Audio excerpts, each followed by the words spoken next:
What's up, Shinobis, and also my fellow Kunoichis, because for today's tournament, we're putting all our young girl ninjas to the test. So this is the Young Girls Championship, and today we're diving into the life of Sakura Haruno in part 1 of Naruto, the pink-haired kunoichi who had one of the most interesting character journeys from Team 7 fangirl to the ninja who actually wants to do something. We're gonna break down her highs, her lows, and those iconic cha moments.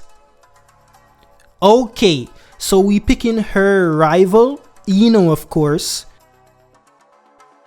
our girl Tenten,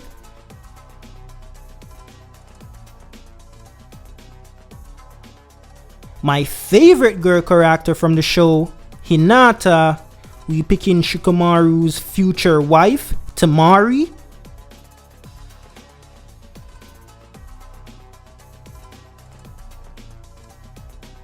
get this, Tayuya is only 14. I thought the Sound Ninjas was older.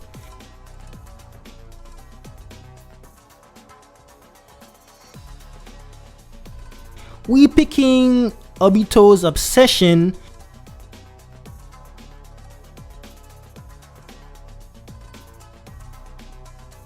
and Hanabi. Alright, randomization.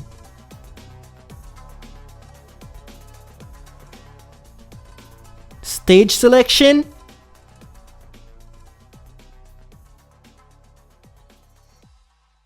Okay, we facing Tenten for our first match. Let's go. Let's be honest. In the beginning, Sakura was kinda the fangirl trope brought to life. Her introduction was basically, I'm smart, I'm cute, and I'm in love with Sasuke. That was her entire personality at first. She had more hard eyes for Sasuke than actual jutsu.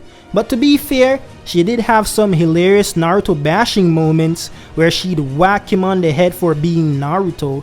But aside from being a cheerleader for Team Sasuke and Naruto's unofficial babysitter, there wasn't much else going on.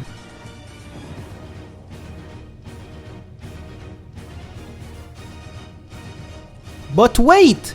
There was Inner Sakura, the true MVP, that would randomly pop up to yell "Chia!" in the most dramatic situations. Inner Sakura gave us a glimpse of what she could be if she actually tapped into that fiery energy instead of suppressing it. You know what I mean? It's like she had this whole other persona that could have been an actual badass, but instead, most of the time it stayed locked up in her head. And speaking of tapping into potential, her fight with Ino during the Chunin exams was one of her first big moments. This was the battle of the century, Forehead Girl versus Blondie. It was one of those classic we used to be besties, now we're rivals stories, where Ino was like, I made you confident, and now I'm gonna beat that confidence right out of you. And Sakura finally remembered, oh right, I'm actually a ninja. The fight itself was a draw, but it was still a huge step for Sakura. She stood up to her old friend and fought on even terms, instead of just being a sideline cheerleader. Plus, we saw more of that inner Sakura energy came out, and it was glorious. Okay, we beat Tenten, made it to the second round.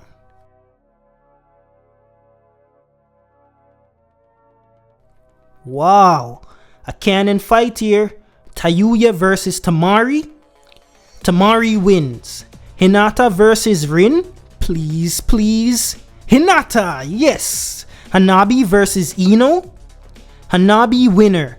Okay, we fighting Temari.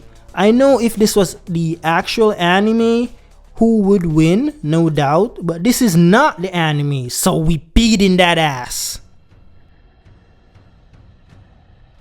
Now, let's rewind a bit to the Forest of Death.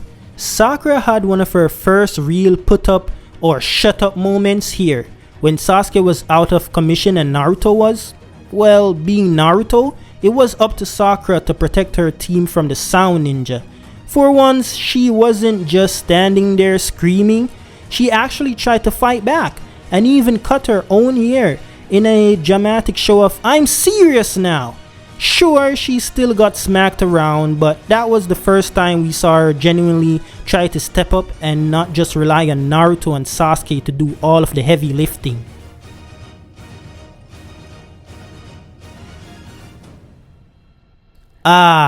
When she cut off all that hair, it was symbolic, like I'm shedding my fangirl self and getting serious. And yeah, she took some hits and still needed help, but it was a big deal because it showed that deep down, she wasn't content just being the girl on the team. She wanted to be more than just Sasuke's crush or Naruto's scolder. This was the beginning of Sakura starting to find her own strength. Plus, props to her for not freaking out about her hair afterward, because we all know how much effort it takes to keep hair like that in anime.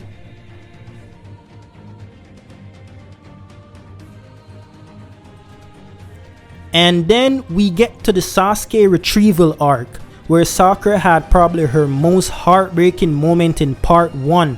Sasuke was leaving, and there she was, begging him to stay, confessing her feelings and offering to do literally anything just to keep him in the village.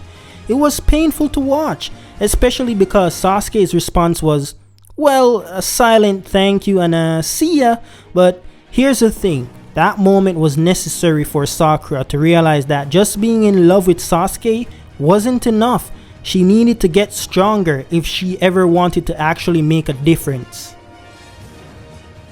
And then the pinky promise.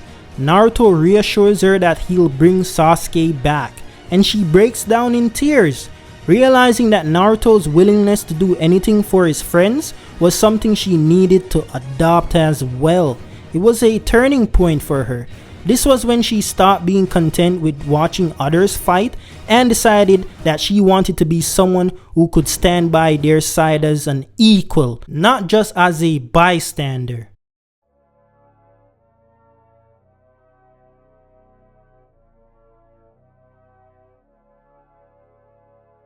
We are at the final round.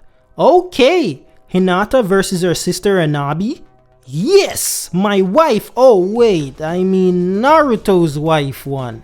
So, what a final matchup. Sakura versus Hinata. We're not holding back though, but must watch out, or else she will strike my chakra points.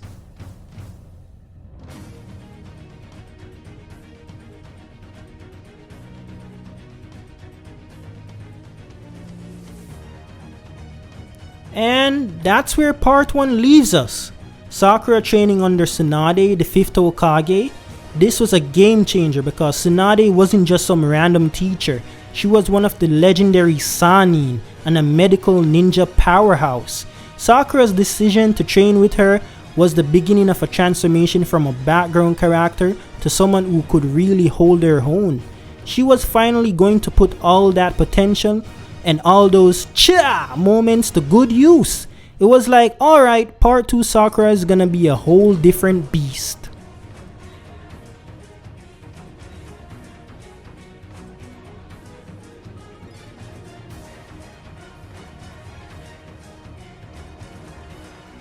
In the end, part 1 Sakura taught us that growth doesn't happen overnight. Sometimes it takes a few embarrassing moments, a lot of tears, and a good reality check to realize what you're capable of. While she started off as the fangirl with a forehead, she took the first steps towards becoming the strong kunoichi we all know she can be. If you stuck with her through all the ups and downs, you knew that there was a serious glow up waiting on the other side.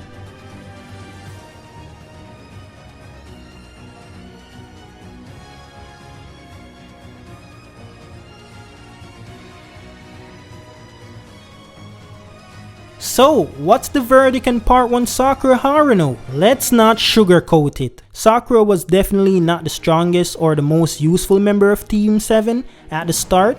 She had more daydreams than jutsu and spent a lot of time watching from the sidelines, but if you look deeper, there was a slow, steady growth that set up the more significant changes we'd see later. She went from being just a girl to someone who realized her own weaknesses and decided to do something about them. It may have taken a few haircuts, some screaming, and a whole lot of Sasuke-kun before she got there. But hey, better late than never.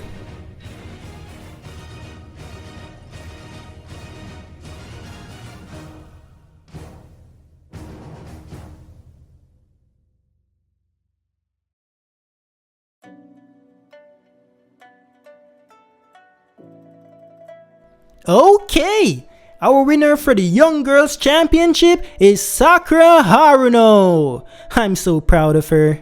So, that's my review of Part 1 Sakura Haruno. What did you think? Did Sakura's character growth in Part 1 feel realistic, or were you just waiting for her to punch something already?